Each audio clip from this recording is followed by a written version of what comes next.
பாஸ்கா காலத்தின் இரண்டாம் ஞாயிறு, இறை இரக்கத்தின் ஞாயிறு.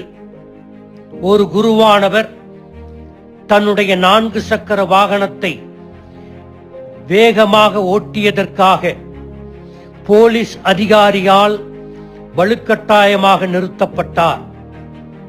அந்த அதிகாரி தண்டனை சீட்டில் எழுதப் போகும்போது குருவானவர் மத்தேயு 5:7 மேற்கோள் காட்டி அவரிடம் சொன்னார், இரக்கமுடையோர் பேறு பெற்றோர், ஏனெனில் அவர்கள் இரக்கம் பெறுவர் என்றார். அந்த போலீஸ் அதிகாரி தண்டனை சீட்டை எழுதி குருவானவரிடம் கொடுத்து யோவான் 8:11 மேற்கோள் காட்டி, நீர் போகலாம், இனி பாவம் செய்யாதீர் என்றார். இன்று தாயாம் திரு அவை இறை இரக்கத்தின் ஞாயிறை கொண்டாடுகிறது. இதை பற்றி நினைக்கும் போது அருட்சகோதரி புனித ஃபவுஸ்டினா அவர்களே நினைவுக்கு வருகிறார். போலந்து நாட்டில் வாழ்ந்த புனித ஃபவுஸ்டினா அவர்கள் இறை இரக்கத்தின் தூதர் என்று எல்லோராலும் அழைக்கப்படுகிறார். 2000ஆவது ஆண்டு ஏப்ரல் 30ஆம் நாள் உயிர்ப்பு ஞாயிறுக்கு அடுத்து வந்த 2வது பாஸ்கா காலத்து ஞாயிறு அன்று காலை 10 மணிக்கு புனித திருத்தந்தை 2ஆம் ஜான் பால் அவர்கள் புனித பீட்டர் சதுக்கத்தில் திருப்பலி நிறைவேற்றி அருட்சகோதரி ஃபவுஸ்டினாவை புனித நிலைக்கு உயர்த்தினார். இதே இறையிறக்க ஞாயிறு அன்றே திருத்தந்தை ஜான் பால் அவர்கள் 2014ஆம் ஆண்டு ஏப்ரல் 27ஆம் தேதி புனிதர் நிலைக்கு திருத்தந்தை பிரான்சிஸ் அவர்களால் உயர்த்தப்பட்டார்.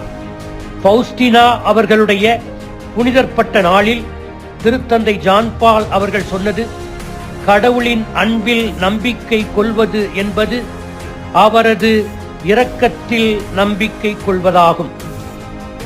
தம் மகனின் விலைமதிக்க முடியாத இரத்தத்தால் நம்மை மீட்ட கடவுளின் இரக்கத்தில் நம்பிக்கை வைக்க தனது சான்று வாழ்க்கை வழியாக புனித ஃபவுஸ்டினா அப்படிப்பட்ட வாழ்க்கையை வாழ நமக்கும் அழைப்பு விடுக்கின்றார்.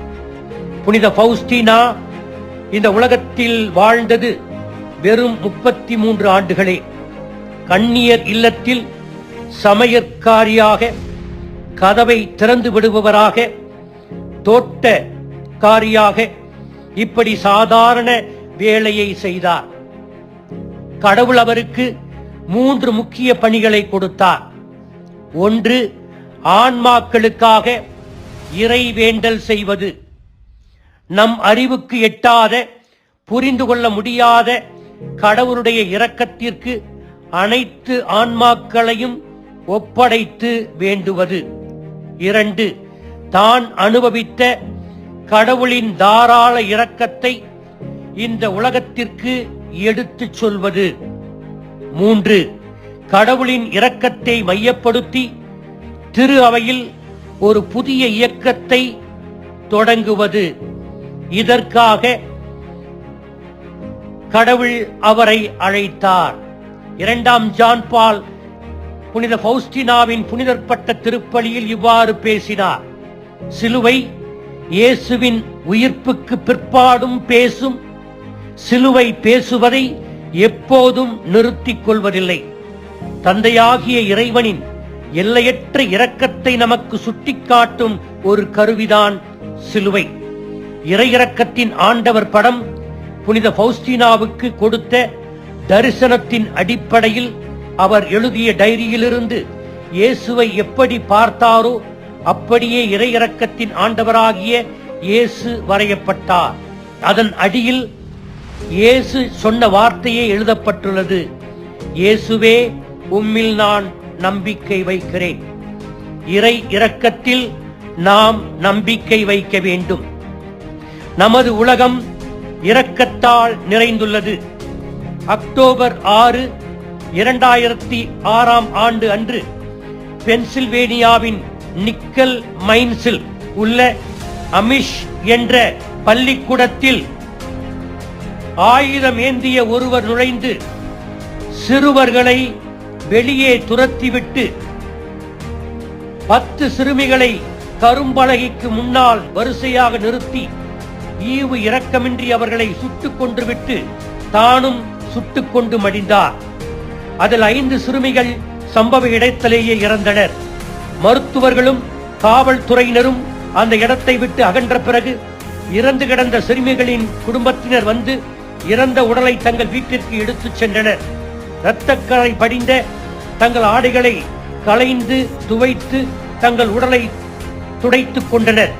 அவர்கள் சிறிது நேரம் அமர்ந்து தங்கள் அன்பு குழந்தைகளை நினைத்து துக்கம் மேலிட அழுதனர்.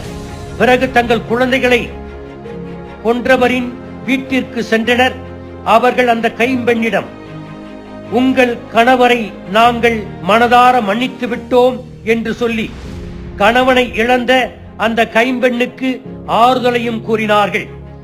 அவர்கள் தங்கள் குழந்தைகளை அடக்கம் செய்வதற்கு முன் தங்கள் கோபத்தை புதைத்தனர். வாழ்வு மன்னிப்பு மயமானது என்று அமிஷ் கிறிஸ்தவர்கள் நமக்கு கற்றுத்தருகிறார்கள். கடவுள் நம்மை மன்னிப்பது அடுத்தவரை மன்னிப்பதில் அடங்கியிருக்கிறது என்கின்ற சத்தியத்தை வாழ்ந்து காட்டினார்கள். இறை இரக்கத்தை பெறுகின்ற நாமும் இறை இரக்க தூதுவராய் மாறுவோம். நாம் பெற்ற இரக்கத்தை அடுத்தவரிடமும் வெளிப்படுத்துவோம். ஆமீன்.